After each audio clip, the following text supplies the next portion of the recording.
Hello everyone, today we talk about the Swedish Army organization at the time of Gustavus Adolphus. We began, I think, with a video on the Swedish flags during this period and uniforms possibly.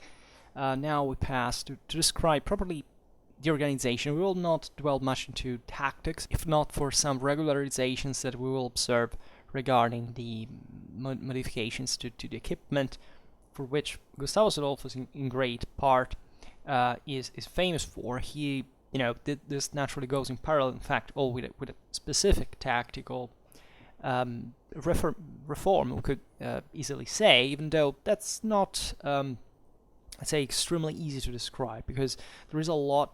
Gustavus Adolphus stands out without any possible doubt as one of the greatest military geniuses in military history that was complete in this regard, which is rare actually for military geniuses, in all the fields of the art of war, right, including the reform of his own troops. That is undeniable. But when it comes to assess, specifically speaking, how these armies, not just for the Swedish ones, but generally speaking, this great moment of experimentation actually throughout chiefly the first half of the 17th century, we could see also before, we should never think that it was kind of a standardized system that worked in the same way at all times, right? It's more correct that Gustavus Adolphus introduced some innovations in a fully integrated fashion, right? Armed system, you could say, right? All things that had been already appeared here and there in the various European armies, but that Gustavus had the genius and the vision to make a synthesis of, and giving a tremendous boost actually in Western warfare towards the development of, let's say, the dynamicization and also the empowering of tactics with an increase of fire of the shot, let's say, and the decrease of the pike. Even though, for example, this is debated, there are certain authors that say that actually the aggressivistic Swedish mindset under Gustavus Adolphus would bring the pikemen, at least on paper, not to be reduced so much as is usually thought, because these pikemen had allegedly to attack, right, to be not just in a containing measure, right, preferably, right, because pikemen had naturally always attacked, but there's things that Gustavus actually increased even the offensiveness of the pikemen in this context, which is a bit of a counter argument to the general idea that naturally the whole deal of the improvement of firearms is that the capacity of the pikemen now is reduced to advance and maintain cohesion under fire. But naturally we're talking about something that was here, relatively speaking, pioneered in a new fashion by the Swedish army, so we don't know maybe what the enemies worked like. So it's wholly possible in many ways, and that's why today we'll not talk specifically about tactics, because I would like to make a more thorough research, because it turns out that this is even a chapter of military history that is being revived in popular culture, and it's actually very, very, very good. Albeit mostly just in certain countries, it should be a bit more common domain, and it's somewhat difficult to assess even from the sources certain realities. So today we will observe chiefly the Conscript Army, right? That Gustavus Adolphus, as we'll see now, was credited to be the first one for passing from the traditional militia levy, right, that existed since medieval times, into permanent provincial regiments, right? That was the future, right, of modern warfare. The so-called the mercenaries, the colored regiments, right, mostly of Germans, fundamentally, that would be still the backbone of the Swedish army at the end of the day, witnessing even in here that, modern warfare, but up to a certain point, national armies were yet to come. Actually, they would be created just the generation afterwards by Louis XIV, that truly creates that system. And observe that those minor changes, but consistent changes in equipment towards the direction of a greater flexibility, overall increase of the musketry, And today we'll not talk about, for example, cavalry and artillery that we'll see in another video, but naturally everything was combined. What the greater deal of also Gustavus Adolphus reforms, having introduced, once again, having revived, let's say, the shock function of cavalry, which even in there had never been lost easily, right? Even at the time of greater contraction of cavalry, offensive capabilities by the mid-16th century, which is incidentally also 1 century before Gustavus Adolphus' times, or at least almost, but it's another era in many ways, had always persisted, as the general function of cavalry, right? It's not just a skirmishing thing; it's about smashing to the disarrayed, the disordered enemy ranks.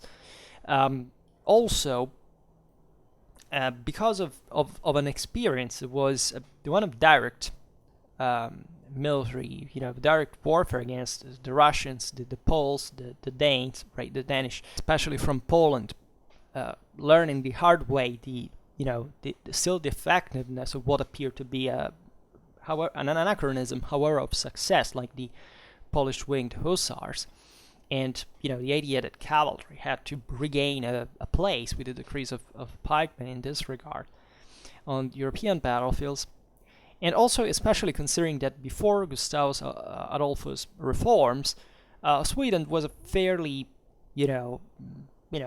modest power, right? There wasn't actually about its army anything very positive about. There was a widespread corruption and no permanent army whatsoever, or centralized command. So British army didn't work well at all. It was not ready for doing what eventually Gustavus Adolphus, in fact, did by creating now an armed force from scratch, we could say. And in fact, later Swedish history is also interesting to see, in fact, the lack of direct continuity in many ways, even of these major reforms, and how things had to be always revived. The problem being famously always money, right? Even the fact, why did Gustavus manage to reform the army? Well, because he had enough money to do so, right? It's not that he woke up one day and said, I found out this genial idea, let's apply it, right? If you don't have resources, you go nowhere. And the reasons why Swedish resources increase in this time, eludes the strictly military. Just indirectly, maybe it's connected even in there, but today's video's subject, right? So, renowningly, one of the greatest achievements of Gustavus was the creation of a permanent conscript army, right? Doesn't matter that the bulk of the Swedish army was still made up by foreign mercenaries. The important thing was one of the first countries in Europe to organize into regiments with regional affiliations, right?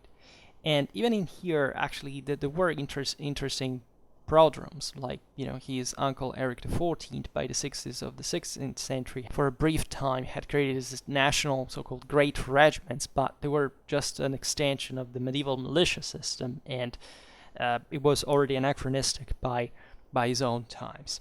Swedish conscription system was known as utskrivning, and it dated back eventually to the mid-16th century. The cavalry were mostly volunteers, so it was mostly an infantry thing. And there was in Sweden, generally poor administration, widespread corruption, like basically in every other country in the world at this time, in the absence of a centralized state. And this conscription system didn't work pretty well up to Gustavus' times. And the king introduced in 1620 this new regulations that made all males over 15 years old and naturally, able to fit for war, liable for conscription. And when the utskrivning was ordered, the men of each district were divided up into files known as the rotas of 10 men. And each file eventually was lined up before an army commissioners in the local meeting hall, and one man was chosen out of 10, usually this robust peasant, and especially, between usually 18, 40 years old, preferably young, right? Also because they were, less capable of producing in the local societies. If anything, the others were more skilled laborers, and this was fresh meat to send to the grinder of war. And the sword and clothes of the single guy had to be paid by the rest of the tent, and this was known as rotepenningar, in fact, so the file money that burdened the rest of society fundamentally. So the guy was taken eventually to the locally based regiment and trained rigorously before setting off on campaign. And the thing overall was a success, right? It was showed that these absolutely mere farmers basically could be turned into disciplined soldiers, and could be framed in this newly established permanent provincial regiments. And the development actually passed through 3 steps. In 1617 was created a peacetime Lance regiment. Right? In 1625, there was a composition instead of a peacetime Lance regiment for war of 3 field regiments. Right?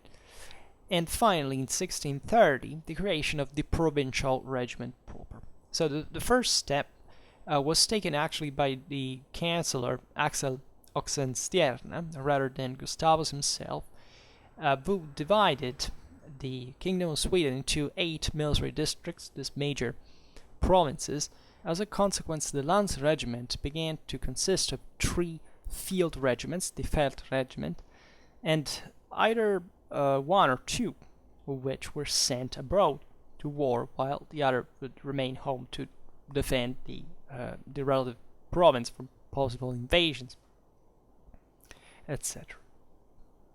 Now, when war began a normality by the late 1620s for the Kingdom of Sweden, it was realized that the split between the peacetime and wartime organization was unnecessary, right? It was just additional cost. So the field regiments were the most practical units both in war and peacetime, and as such, the Lance regiment was abandoned, right, and its territory distributed among field regiments, and each of these developed into provincial regiment, the Landskap regiment.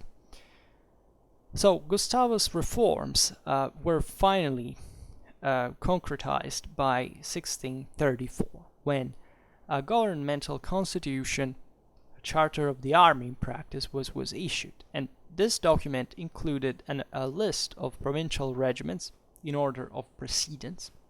Right? And what is interesting is that the regimental forces here, the system remained unchanged until 1925 as such. By 1634, the provincial regiments that existed essentially already from 4 years were in Sweden Uppland, Skaraborg, Södermanland, Kronoberg, Jönköping, Dalarna, Östergötland, Alsinge actually, Älvsborg, Västergötland / Dalsland, Västmanland, Västerbotten, Kalmar, Närke, Värmland. Finland had Abo, Len, Björneborg, Tavesteus, Viborg, Savolax, Nyland, and Österbotten. So this regiment system actually was quite demanding for the Swedish population. It's been estimated that in 4 years, between 1626 and 1630, an average of 10,000 men were conscripted each year, right, with a peak in 1627 of 13,500. This equated to 2% of the entire Swedish male population each year, right? And this was a great drainage of manpower that further increased during the 30s of the 17th century, when also boys of 15, 17 years old were conscripted. The greater effects were felt especially in the northern areas of Sweden, were the poorer ones, and could presumably also be squeezed more in this regard without much of a political consequence. There is a study by Lindgren that showed how in the parish of Bigdale, that by 1620 consisted of 250 farmsteads with 1,900 people in total, had its population by 1639 decreased of 200. Right, the male population, especially between 15 and 60, had dropped almost by half. Right, from 468 in 1621 to 288 in 1639. Right, and what is more traumatic is that of 230 men that had been conscripted, only 50 returned home. Right. And here we have to count, we think, well, most of them would have been also deserted, not just killed. Well, yes, but the mortality rate as well, properly as being calculated for some units. For example, among the big conscripts in Prussian Pomerania, a half of them on average died for illness rather than enemy action per year. All right, and the worst year were 1627-29, when Gustavus was bogged down in Polish Prussia, and this meant basically, it's like a Russian roulette. You get conscripted to die most of the times. So, looking at the structure of Gustavus Infantry Regiment, right, was probably the building block of the conscript system. Well, this was fixed by the king in 1621 at 8 companies, each nominally of 150 men, right? And there were also larger regiments of 12 or 16 companies that began to appear from 1628.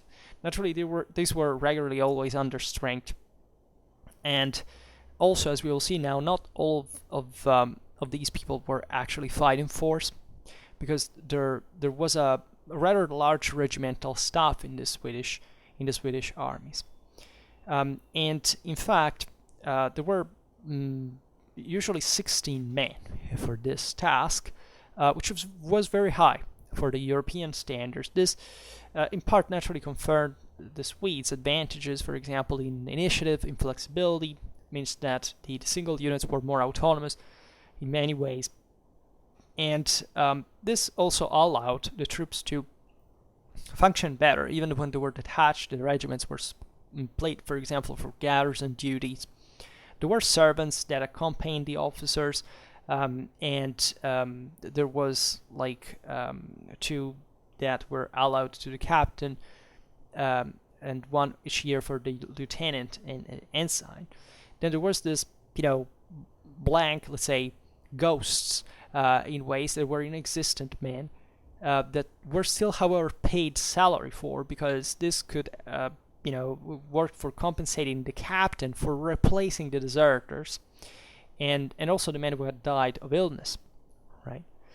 And practice, it seems that also the regimental staff changed, however, wildly, depending also on the officers, and this reduced, however, the strength of the 8 company regiment. There was officially 1,200 men in something like 128 officers, even excluding the regimental staff, because we will see that there were actually a lot of officers and NCOs, with a fighting force, therefore, of 1,008 properly marching men. Among pikemen were 432, and musketeers were 576, right? So the average 150 man company, at least on paper 150 man company, numbered only 16 officers, 126 men, that is 54 pikemen and 72 musketeers, right? So you have this infantry regiment of 1,200 men, and you have 8 companies, right? One is commanded by the colonel, the other by the lieutenant colonel, one by the major, the other 5 by captains. The regimental staff consists of all these officers, plus a quartermaster, 2 to 4 chaplains, Schultz sergeants, number 4 provosts, also the regimental clerk, the court-martial clerk, the court-martial sergeant, and also the stock knights, beadles, fundamentally. There were 2, and the hangman. The single company was, as we've seen, made up of 150 men, and split fundamentally into 6 corporalships. There were 3 corporalships of pikemen, 18 men per each, and that were split fundamentally in each in 3 rotas. So a file containing 6 marching men, and these rotas were composed fundamentally by one corporal or rotmaster. There were basically 1 corporal and 2 rotmaster in the corporalships of pikes. The corporalships of musketeers were counting 24 men. They had 4 rotas, right? 1 commanded by a corporal, and actually just like the one of pikes, and other 2 by 2 rotmeisters, and was a last rotmeister that was the file closer fundamentally. And the company staff consisted in the captain, in the lieutenant, the ensign, 2 sergeants, the Führer of colors, the Fourier, the Rüstmeister, that is the captain of arms, master clerk, 3 drummers, 4 master boys, those servants we were talking about before. And the captain could also be, as we've seen, also either the colonel or the lieutenant colonel or the major. So as we were saying before, this system worked as these troops were trained, equipped, and sent to war, while the backbone of the army was constituted by the mercenaries that at the beginning of the German war constituted 40% of Gustavus Adolphus' forces and over half his forces in Germany. Right. This made up properly by foreigners, albeit all these units were trained and organized on the lines of the Swedish units. This is very interesting because naturally it shows also the capability of the Swedish state in this regard to frame these troops under a rigid discipline and training that could homogenize the army performers overall. And these were already professionals in many ways, or at least people that were going to make war for a living. Consider in this sense the political cost of recruiting your own subjects that do not just have to pay properly, but they have also to be drafted, as we have seen in inconsistent numbers. Sweden wasn't dramatically populated, so that naturally impacted the thing more, as we've seen in proportion. And not only you have to train these people that essentially do not know much about war, so it's more remunerative, and that will remain for substantial time in European warfare to pay these bands of mercenaries that not only you have to, of course, in part keep as well, but they will hopefully leave out of the loot and the sacks, etc. But that also already know their business, that they're already organizing cadres, they are veterans, at least in most cases, and you just have to essentially to pay them, and they will not eventually create problems even your own home, right? Consider that in Germany in this regard was a terrible mess because of all the intricate political map of the country, friendly or enemy, right? Wherever armies passed, it devastated, right? Sweden was, safely across the Baltic in spite of, the various threats that naturally existed. But, Germany suffered during the 30 Years' War 1/3 of its entire population killed, right? If anything, naturally in part by also the plague, but still armies were not so gentle, and the Swedes didn't surely help much in that regard. So the normal option in general, consider here we should, the more we talk about these topics, the more I realize we need to make a video specifically about Gustavus Adolphus. himself, right? To understand where all this was coming from, he was actually very wary of the reality of war, right? He was shot 13 times, right, before he was killed at Lutzen, and that's remarkable for a commander-in-chief, even for 17th century standards. And he was the Kingdom of Sweden, by the way, so simply not just a random guy.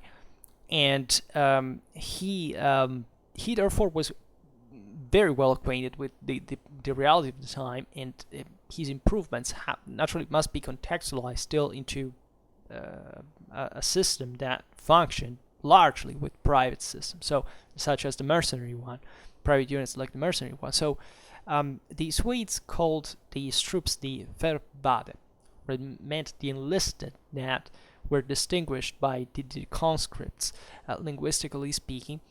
And they were mostly volunteers. This goes with professionals mostly, and they would simply flock into Swedish service, mostly from Germany, naturally because of the compensation.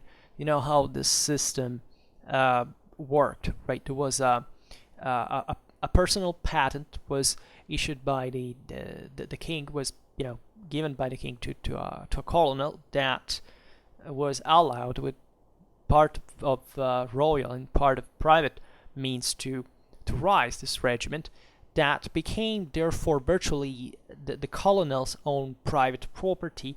And this system was famous for just how much these colonels could squeeze their soldiers in this regard, mercilessly, for every money that they were worth, so that they would abandon the business when they couldn't profit from that anymore. And this surely wasn't.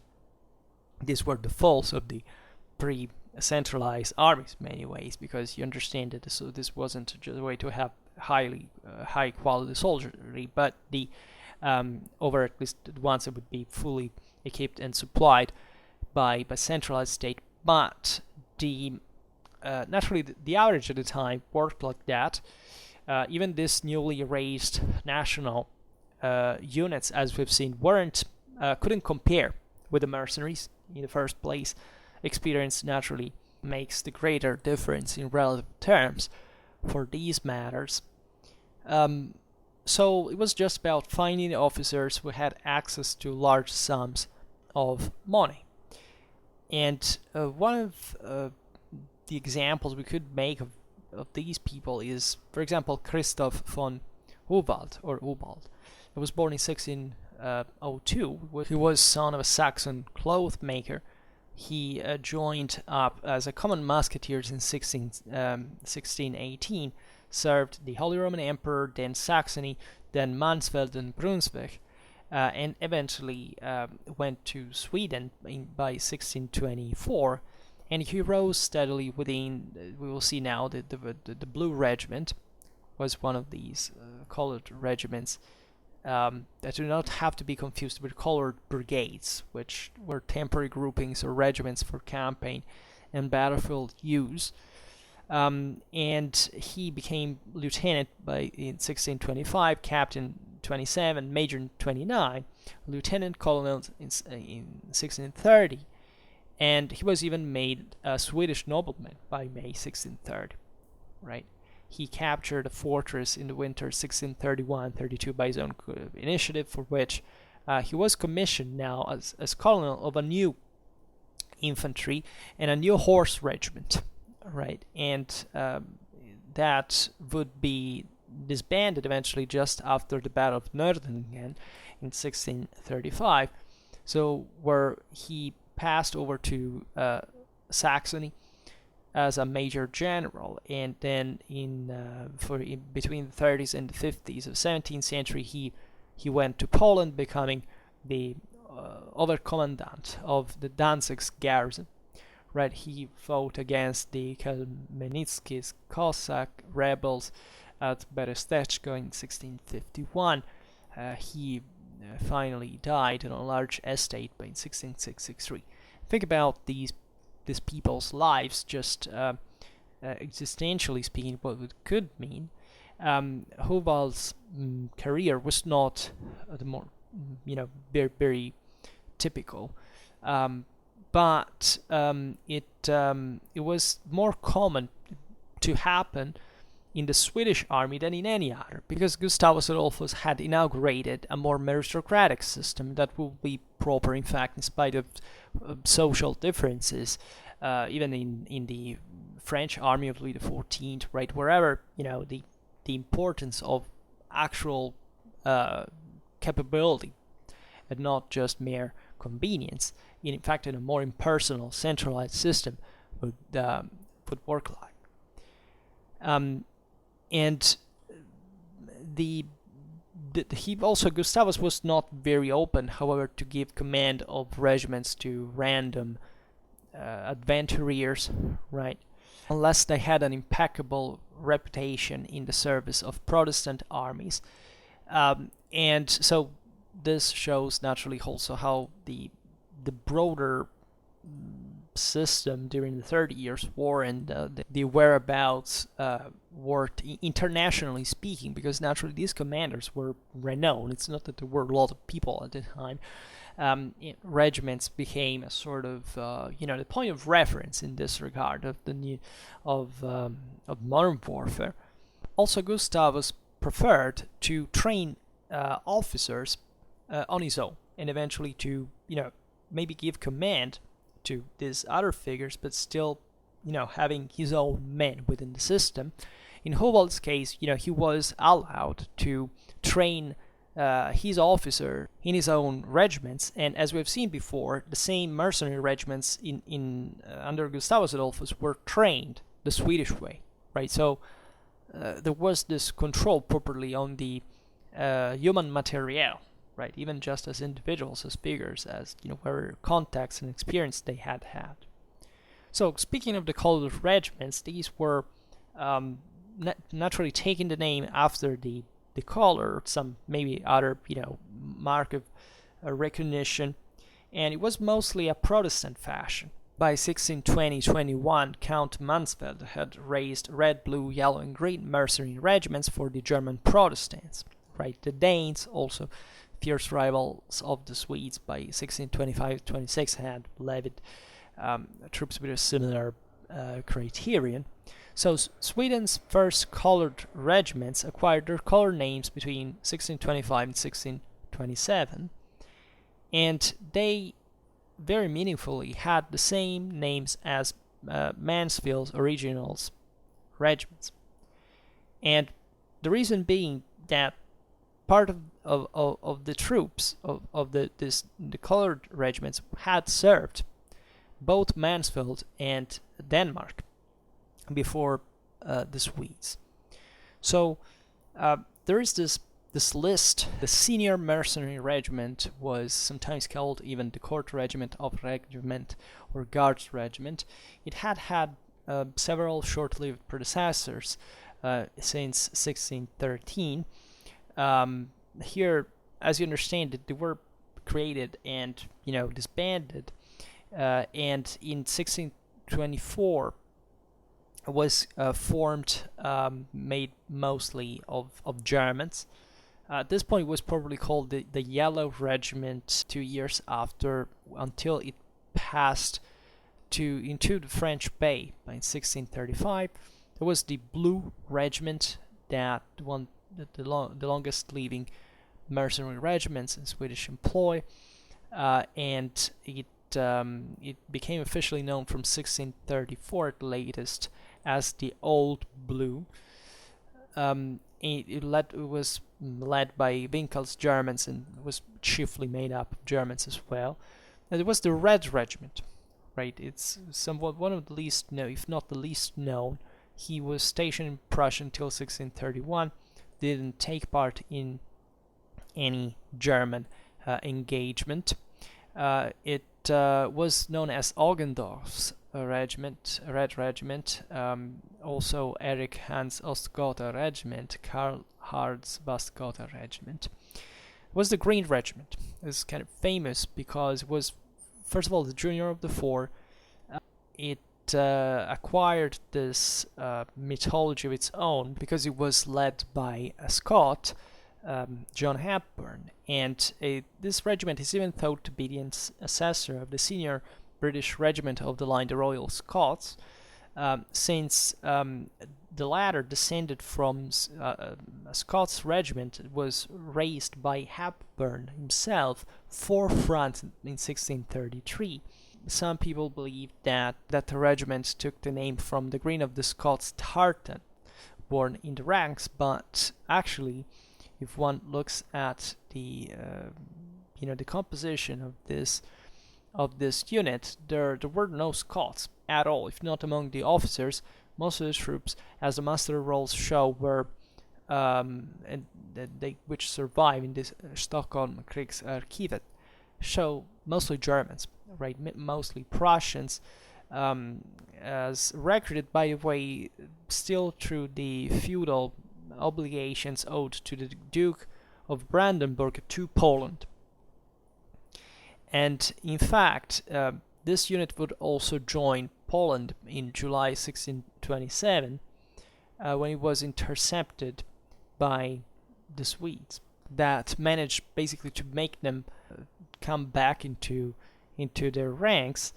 And Gustavus would eventually, in fact, integrate this regiment into his army, while sending back the officers to the Duke of Brandenburg by telling them to, watch out, better in the future for your own units. Then, before his landing in Germany, Gustavus Adolphus expanded largely his mercenary force and increased the size of the 4 existing color regiments from 8 to 12 companies. It said that the yellow and blue regiments would eventually reach 16 companies, as we've seen. And other new regiments were levied in the process, and they most of these were actually grouped together, let's say, under the name of black regiments. They were recruited mostly in the German Einsatzhounds, mostly Emden, in 1629 by the Hofmarschall Falkenberg. It's not known if these regiments were 3 or 4, the latter having been also raised in Emden and also in Hamburg, however, the year after by Kniphausen. Possibly this latter is the one that iconographic sources indicate at the siege of Beaugast.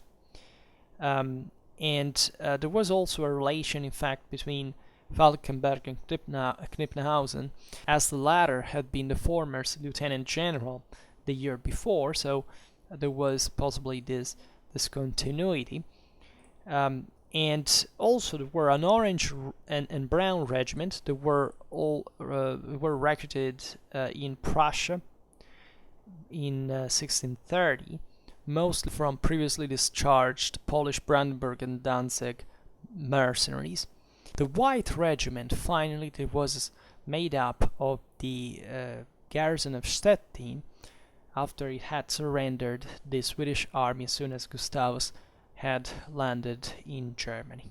All these new regiments had theoretically to be made up of 12 companies, but they basically were reduced, except the White Regiment, to 8. And also consider that there were lots of other units, mercenary units, that we don't know through the name of their colors, but that existed, and we know just after the name of their colonels, their respective colonels. Now there is an interesting group of mercenaries coming from Britain, broadly meant. And as we've seen, the Germans were prevalent in among Gustavus' foreign mercenaries. There were Dutch and Flemish that were hired mostly as technicians, like engineers or artillerymen, because the area was renowningly and historically this know-how source from centuries for countries like England or Scandinavia that up to that point had lagged behind the continental military developments. There were French Huguenots that were fleeing the Bourbons' persecution that took service in Swedish ranks as dragoons. We know of Protestant Bohemian exiles that provided at least one complete cavalry regiment. However, the other main nationality, by large, after the Germans, were the British, right? And their specialty was infantry, because renowningly, first of all, British cavalry in general wasn't this much. Also, for that exact reason, it was forbidden to export horses from Britain. And within Britain, most of these troops actually came from Scotland, right? That were historically tied to Scandinavia in many ways, and Sweden and Scotland being maybe not so similar, but definitely having harsh climates, poor countries, and rigidly Protestant in general. So in this period, also considered that there weren't many differences after all between these northern countries in general. Gustavus had his main channel of mercenary recruitment in Germany, right? But it was natural historically for Scandinavian monarchs to look at Britain, and especially by 1627 and 28, the contacts between Sweden and Germany were cut. So the British Channel was a much more viable option of recruitment. So the British were appreciated in Sweden. Oxenstierna wrote well about them in 1630. And generally speaking, they were kind of less involved into local Central European policy, so that they could be trusted at garrisoning strategic Latvian, Prussian, and Northern German strongholds. This made many British and especially Scottish officers rising prominently among their ranks, uncomparably in many ways to the Germans and the same Swedes. In many occasions, Field Marshal Alexander Leslie being the most famous of all. Mackay was also commissioned in 1630-31 to raise a British Brabant bodyguard for Gustavus Adolphus himself, right? And this actually, however, appeared shortly before the Battle of Lutzen. The service naturally was not required, if not further appointments of the next sovereign. There's also another very fascinating figure, more important than Mackay. It is Sir James Spence, who was a very, hybrid figure between ambassador and advisor, recruiter, etc. He recruited British troops in Britain for the Swedes, right? And he would be appointed, in fact, general of all the British in Sweden, in Swedish service at least, himself in 1629, and he allegedly died at news of Gustavus Adolphus' death in 1632. Were many high-ranking Britons that decided to remain in Sweden, actually, so like Spence, Hamilton, Forbes, Fleetwood, that would establish important Swedish bloodlines, right? Albeit with troubles starting in England, many returned home by 1638-64, and this was very important for the English Civil War because they injected in the British military system, a consistent amount of professionalism, this Swedish military influence that was also very brutal in comparison to what the alleged chivalric military conduct of the English Civil War would have to have been, at least in a gentlemanly fashion. This is also very ideal. And these veterans are also very important because they would leave a mark in the military theory texts production. For example, Robert Monroe wrote The Expedition with the War to Scots Regiment, called Mackay's Regiment, and James Turner also, that had been in Sweden and Germany during the 1630s, wrote many interesting things about current warfare in his memoirs and Pallas Armata. William Watts, that would become later chaplain to Charles I and Prince Rupert themselves, compiled the Swedish Intelligencer and the Swedish Discipline. Right, there are witness accounts of many British colonels, including Hepburn and Mackay, of their past experiences. As we have seen, the Swedish tactics were further developed from the Dutch achievements. Even in here, we don't know exactly how many links existed in the military reality, military practice between the two models. But generally speaking, we attribute to Gustavus Adolphus the training of musketeers, both to fire by counter march, by up only 6 ranks deep, right?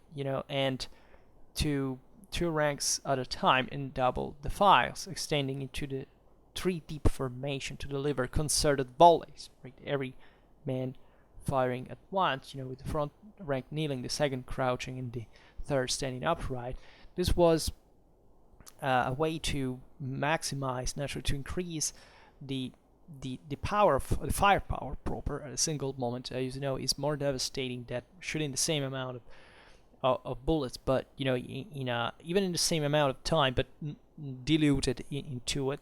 Was also a way to compensate for the lack of visibility that the volleys produced, so that you shoot all at once and all the smoke gets away in time. This in part increased, as we'll see also for combination with the pikeman's action, at least theoretically, the rate of fire in some ways, but both manners, if you want, were still practiced depending on the situation, and it seems that this system was quite effective in terms of firepower, as at Leipzig by 1631 some Scots musketeers seemingly managed to break an attack by imperial cuirassiers by fire alone, which by that date is a very important accomplishment.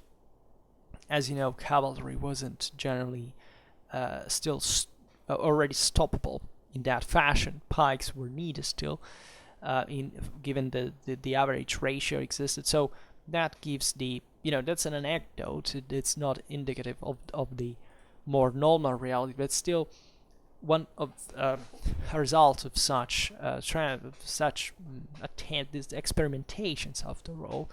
And you can imagine how this is not a linear process, right? It takes a lot of guts, and because if you fail, you die.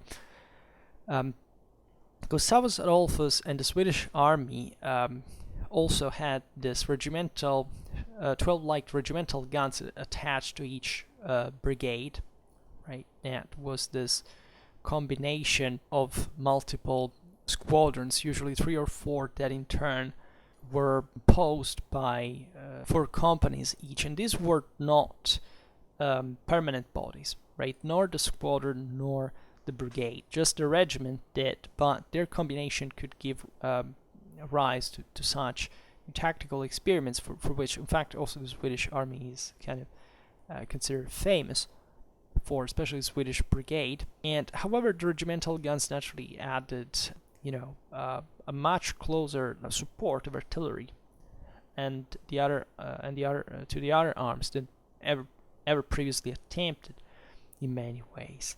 There were many experimentations also with, for example, copper and leather pounders that would be dropped, actually, with 1.5 pounders, right, for increasing this flexibility. Gustavus Adolphus' Scots artillerist Sandy Hamilton evolved this light 3-pounders, which with the aid of preloaded cartridges could fire usually this hail shot more rapidly than allegedly what the musketeers could reload. So this could keep up reasonably well even within an infantry advance, and increasing the degree of destruction of and consequently the decline of infantry in that regard. And if this fire shock was achieved, the Swedish pikemen were at this point thought to properly charge in after a volley, also musketeers, and rather than just being this defensive, passive pike defending the shot, right? So they could eventually fall back, and while the musketeers would have reloaded to shoot 3 ranks at a time, so there was enough time, among the reloading to carry out that action, but it requires flexibility. Some authors, as we were saying at the beginning, even think that Gustavus Adolphus didn't decrease the number of pikemen, as often said, in the ratio, at least with the musketry, but on the contrary augmented it so that it could form this attack in mass. But I think it's just an hypothesis, and the actual strength of the Swedish units shows a decrease in pike strength, right? At least during the 30 Years' War, we're talking about 1/4, right? Which is actually pretty low, right? And justifies the fact that objectively musketry was increasing in importance, and with that also the flexibility of that system, of the Swedish achievements specifically.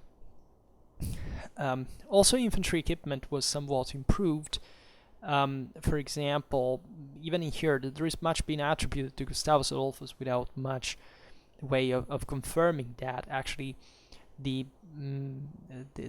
there is just one thing that we're fairly sure that was an innovation to be credited to Gustavus, or at least one of his staff, is the Swedish Brigade. That was, however, mostly used because of the shortage of pikemen as a type of unit, more than any specific tactical rationalization, we could say. There is also, this stuff is very scarcely documented. Like, just we have the Swedish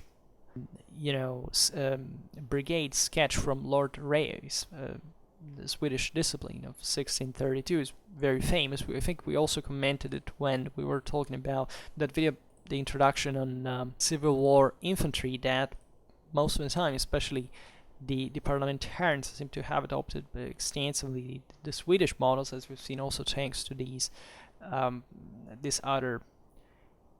veterans that had fought properly in the Swedish army. But one of the innovations is Gustavus Adolphus being credited with is the shortened, say 1.2 meters overall version of the musket, right? With an overall loss of 1/3 of the weight. In Gustavus Adolphus times, there was nothing like total standardization, right? The matchlock even still remaining the most common Swedish gun, also and especially because of the capabilities of Swedish lock makers, and also because the models were more reliable, so not necessarily the most advanced technologies are still finding an adequate field of application renowningly. Gustavus Adolphus also did not, as instead it's often said, abolish the musket rest, right? He might have on some occasion ordered to dispense the musketeers with it, but the general thing is that the more the musketeer became tactically aggressive, and the more the need also of such instruments would decrease. Also, if actually the muskets also lost weight, that's another explanation.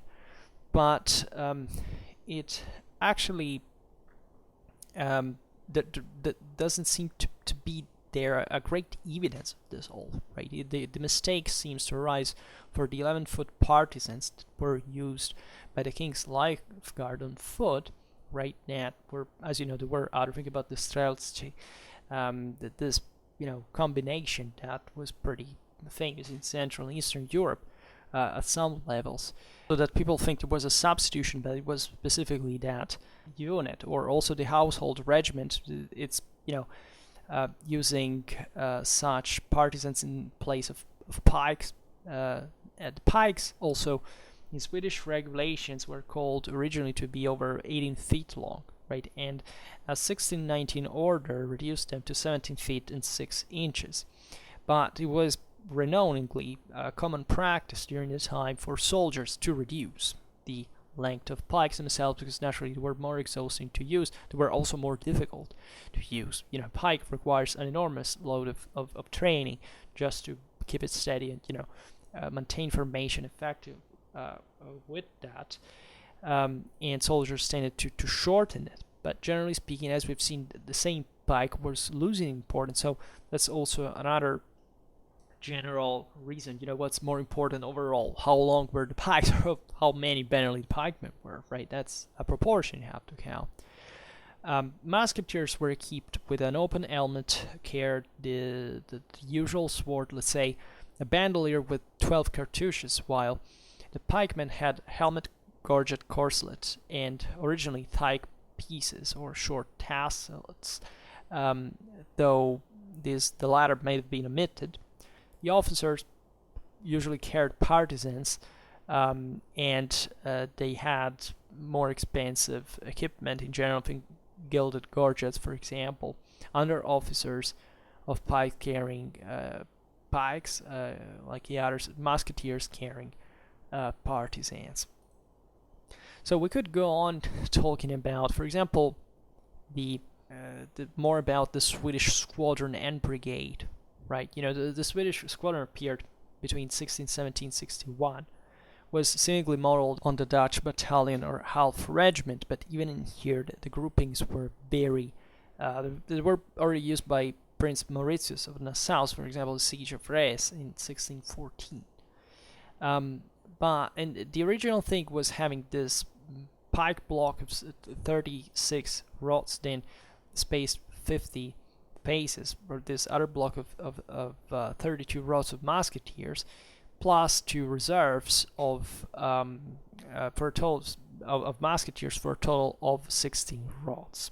All right, and Gustavus Adolphus actually did try to make his squadron a permanent unit, but it seems to have remained mostly an administrative change than a practically tactical one. And once again, the squadron and the brigade formally didn't exist as such. Not in practice. We have some sketches that illustrate these attempts from the Swedish side, but once again, they never uniformed. And we will actually talk about this in another video. Today we just touched, but I think objectively there's not much beyond this, right, in terms of actual certainty how these units and tactics were employed, right? And that's also a reason why we have to rationalize this all.